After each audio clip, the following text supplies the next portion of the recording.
الشيطان الرجيم. بسم الله الرحمن الرحيم. الحمد لله رب العالمين الرحمن الرحيم مالك يوم الدين إياك نعبد وإياك نستعين اهدنا الصراط المستقيم صراط الذين أنعمت عليهم غير المغضوب عليهم ولا الضالين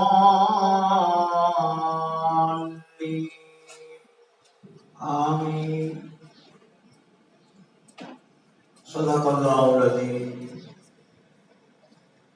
محترم اساتذہ کرام اور عزیز طلبہ، آج کے اس اختیاری اجتماع میں مناسب سمجھا گیا کہ سورہ فاتحہ کا درس ہم سب کے سامنے پیش کیا جائے. سورہ فاتحہ ایک عظیم سورت ہے، پیغام کے لحاظ سے، معنی کے لحاظ سے، آیات کے لحاظ سے اگرچہ بہت بڑی سورت نہیں ہے، لیکن پیغام کے لحاظ سے بہت بڑی سورت ہے، اہم سورت ہے. جب یہ سورت نازل ہوئی تو حضور صلی اللہ علیہ وسلم نے فرمایا آج مجھ پر ایسی سورت نازل ہوئی کہ جیسی سورت نہ قرآن مجید میں نازل ہوئی اور نہ پہلی کتابوں میں نازل ہوئی. اس سورت کا ایک نام ام القرآن بھی ہے. ام القرآن کہتے ہیں قرآن کی جڑ اور بنیاد.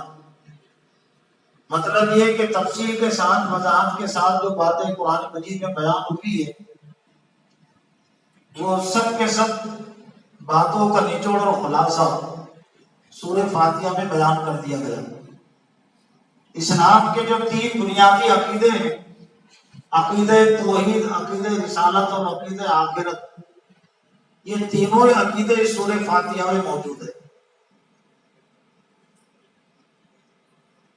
اس سورت کا نماز سے بھی بہت گہرا تعلق اور ربط ہے، بلکہ حدیث قدسی میں اللہ نے فرمایا قسمت الصلاۃ بینی و بین عبدی، کہ میں نے نماز کو تقسیم کر دیا میرے اور میرے بندے کے درمیان. اور پھر اللہ نے اس کی جو وضاحت فرمائی تقسیم صلاۃ کی، کہ نماز تقسیم کر دی گئی میرے اور میرے بندے کے درمیان.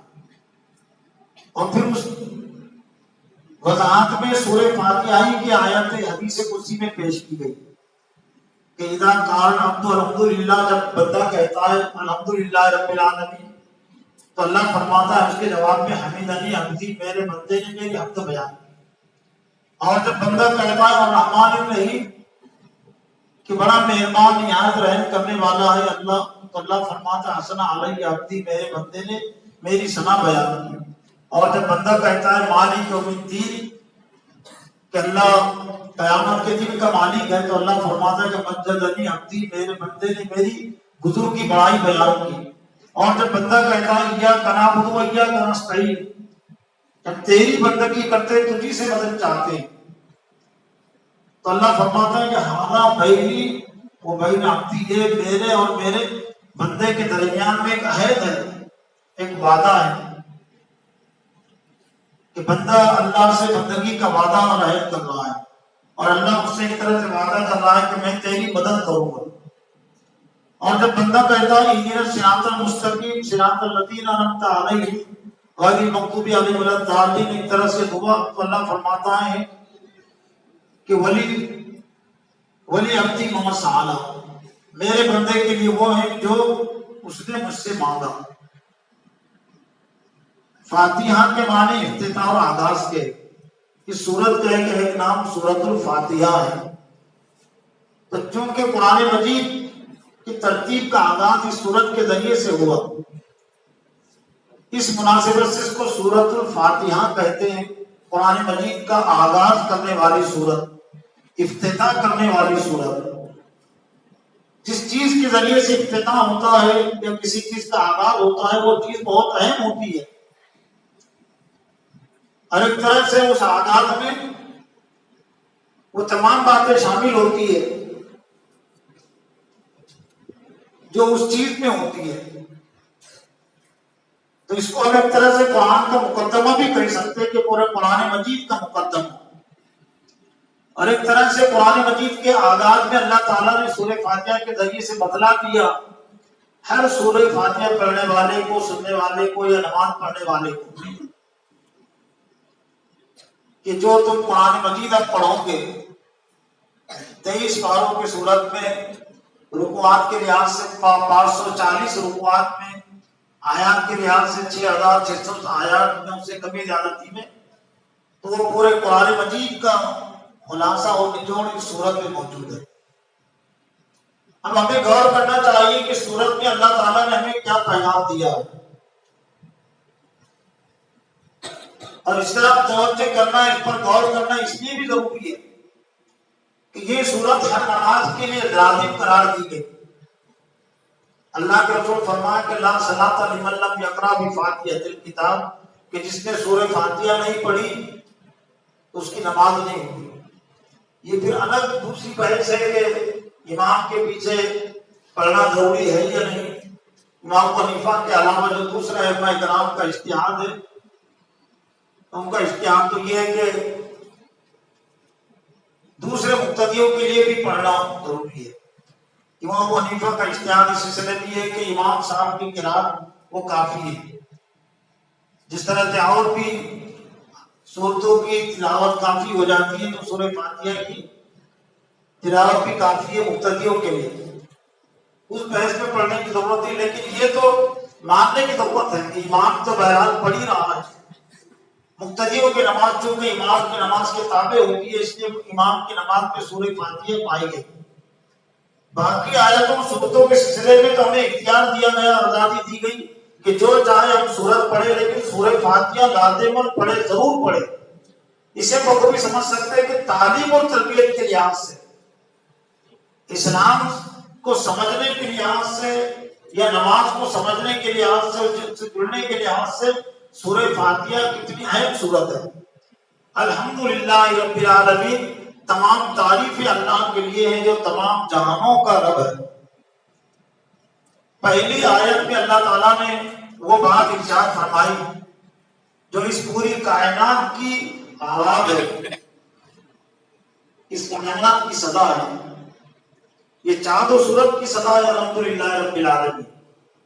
یہ زمین کی صدا بھی ہے، یہ چاند اور سورج کی اور دنیا کی تمام مخلوقات کی صدا اور آواز ہے. اور قرآن مجید میں کہا گیا وَإِن مِّن شَيْءٍ إِلَّا يُسَبِّحُ بِحَمْدِهِ وَلَٰكِن لَّا تَفْقَهُونَ تَسْبِيحَهُمْ. کوئی چیز ایسی نہیں ہے جو اللہ کی تسبیح پاکی بیان نہ کرتی ہو، لیکن تم سمجھتے نہیں. ہر چیز اپنے وجود کے لحاظ سے اللہ کی تسبیح پاکی بیان کر رہی ہے. یہ ہمارا اپنا جسم، یہ ہمارا اپنا دل، یہ جسم کس کی عظمت اور کس کی بڑائی کو بتاتا ہے. ہم اپنے آپ پر غور کریں تو یہ دماغ کی بناوٹ میں، آنکھوں کی بناوٹ میں، زبان کی بناوٹ میں، کانوں کی بناوٹ میں کس کی عظمت کا اور کس کی قدرت کا دخل ہے؟ کیا والدین کی قدرت کا دخل ہے؟ کیا دنیا میں سیاسی پارٹیوں کا اس میں کوئی دخل ہے؟ یا کسی ڈاکٹر کا دخل ہے؟ کسی ڈاکٹر کا دخل نہیں، کسی انجینئر کا، کسی فلسفی کا کوئی دخل نہیں.